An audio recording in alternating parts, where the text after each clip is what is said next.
This is 5 on your side at 6. Focused on you. First tonight, here comes the rain again, and we could see several inches overnight and into the morning. Thanks for being with us. I'm Ann Allred. Mike Bush has the night off. We have 2 reports tonight. Let's begin with Chief Meteorologist Scott Connell and the Weather First forecast. Scott. Well, you know, Ann, not everybody's going to end up with a lot of heavy rain as we head into tomorrow morning.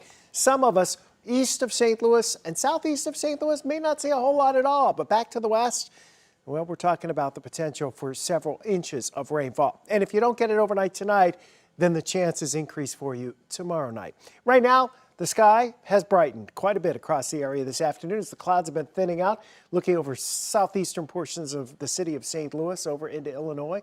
Pretty quiet right now, mid-80s, comfortable too, especially for the first day of August. There's your showers back to the north and west, though, coming into northwestern Missouri. For the next 12 hours, watch this area to the west of St. Louis really blow up. Heavy rain expected here across our western counties. Eventually, towards daybreak, we get some rain into St. Louis, too, and there could be some downpours and some driving issues for the early morning rush hour. Bottom line is we're expecting 2 rounds of potentially heavy rainfall, and that is raising the flash flooding concerns.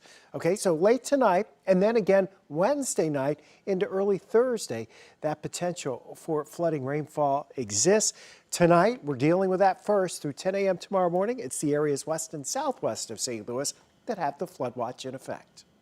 Emergency responders in the St. Louis area are organizing today for the potential of flash flooding tomorrow. Late summer rain in 2022 led to prolific flooding throughout St. Louis City, St. Louis County, and St. Charles County. 5 on your side's Tracy Hinson met up with University City's fire chief to talk about plans for his area, and she is live outside of that firehouse. Tracy. And last year when it rained on University City Fire Station number 1, it poured. Evacuees from the surrounding area were already on level 1. That flooded and then they had to be moved to level 2. Now the University City Fire Chief is looking at the forecast and hoping it doesn't all happen again. Unfortunately, we can't stop Mother Nature, but you know, we can do the best we can to be prepared for what happens. Part of that preparation is a conference call with area fire chiefs to discuss the technical rescue people and where they should be stationed and where there are boats and stuff that should be stationed around the area. In a region with a small department, mutual aid can be critical. Last year's flooding was so major that mutual aid was almost unavailable throughout the area. Everybody was taking care of their own. When the scope of the emergency came into focus, mutual aid was called in from other counties. In the 30 years I've been here, I've never seen water in this area. University City was hit especially hard by July 2022's historic rainfall, and Chief Hinson hopes planning calls help with future flash flooding. Flooding in a region like this where the departments are small requires mutual aid assistance, and in doing so, all those around are prepared for what could happen. Emergency crews can only do so much. A major component of community safety is the community. Well, my advice is for them to watch the news, keep a close eye on the news, sign up for Code Red so that they get the alerts. Code Red alerts are in many of our area municipalities. They are direct messages triggered by emergency personnel in your town. You can sign up for them by visiting your city or county's website if they subscribe to the Code Red program. In University City, I'm Tracy Hinson, 5 on your side. You can get the Weather First forecast sent straight to your phone anytime. Just text the word weather to 314-425-5355. Developing in Bonne Terre, where Johnny Johnson is scheduled to be executed right now. Johnson was sentenced to death for the 2002 murder of 6-year-old Casey Williamson in Valley Park. Prosecutors say he confessed to beating Casey to death with rocks after trying to sexually assault her. Anti-death penalty advocates say Johnson had schizophrenia and should not be executed. Johnson's attorneys filed an appeal to the U.S. Supreme Court, hoping to stop the execution. The court has not responded yet. A 4-year-old is back with her mom tonight after St. Anne police say the mom's boyfriend took off in her car, leading police on a chase with speeds topping 120 miles per hour. The child, who has autism, was in the back seat. The child's mother reported her car stolen from a Quick Trip. Investigators say once officers caught up with the car, the driver refused to stop. And at one point, police say the driver hit a car and kept on going. Officers eventually caught the man at Natural Bridge and Goodfellow. The child was not physically harmed. Hundreds of dock workers and truck drivers in the St. Louis region are hitting the unemployment line after Yellow Freight shut down its operations. Our political editor Mark Maxwell talked to several Teamsters as they paid final tribute to the place where they made a living. And he's live in Soulard. Mark. And the abrupt fall of the nation's third largest freight company over the weekend turned this bustling dockyard into a quiet ghost yard. Empty trailers and locked gates bar the entrance to a quiet dockyard at Yellow Freight. For more than 4 decades, this was as close to home as it gets. Where's home? About 2 blocks from here. Oh, nice. Yeah. Earl Muffett would walk to work where he'd meet his second family. What are you going to miss most? The guys, After all, they did more than punch a clock.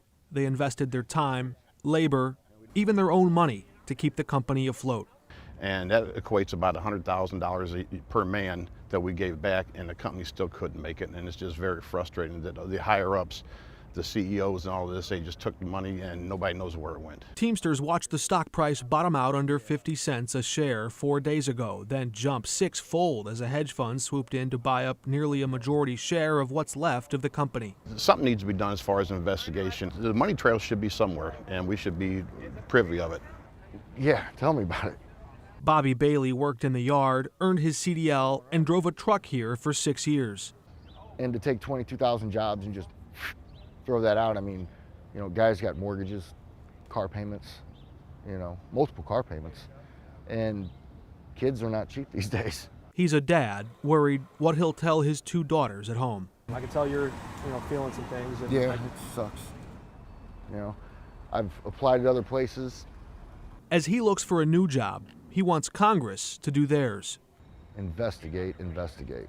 While they'll leave some gear behind, they'll take the memories with them. We love this place. You know, we're a family. We all know each other. You know, we're a family. You know, we're Teamsters. You know, it's a big family, and I've never had that in any place I've ever worked before. A band of brothers sticking together through hardships in and out of the workplace. I left a beer can up there for one last beer, and this is one of our buddies who has been diagnosed with ALS, and he's number 1 on the board down here and can't make it down. So, Mike, this is for you, buddy. 1 week ago, they thought they were going to hit the picket line. Now many are hitting the unemployment line, even as they wait for that official notice that they've actually been terminated. One worker whose future is uncertain said to me that they're watching these money moves on Wall Street as a hedge fund sweeps in to scavenge what's left of the company. The way he put it to me, Yellow is worth more dead than alive. In St. Louis, Mark Maxwell, 5 on your side. A live look at Busch Stadium. The Cardinals about to open a 3-game series against the Minnesota Twins. The MLB trade deadline passed about an hour ago, and there were a couple of big trades from the Cardinals today. Holden Kurwicki joins us in studio with the details. Holden. Well, and it was no secret that the Cardinals were going to be sellers, and they made multiple deals today to get something of value in return for their pending free agents. John Mozeliak took it right up to the final minutes, but the Cardinals traded righty Jack Flaherty to Baltimore for minor league infielder Cesar Prieto and left-hander Drew Rom. Flaherty gives the O's a veteran in a young rotation. Earlier in the day, the Cards traded Paul DeJong to the Toronto Blue Jays for minor league righty Matt Swanson, who's being sent to Springfield. DeJong had an up-and-down time with the Cardinals, but finished his career with a team record for home runs by a shortstop in a season at 30. I'll have more on the deadline deals, including reaction from Cardinals President of Baseball Operations John Mozeliak, who's scheduled to speak to the media in about 7 minutes, coming up later in sports.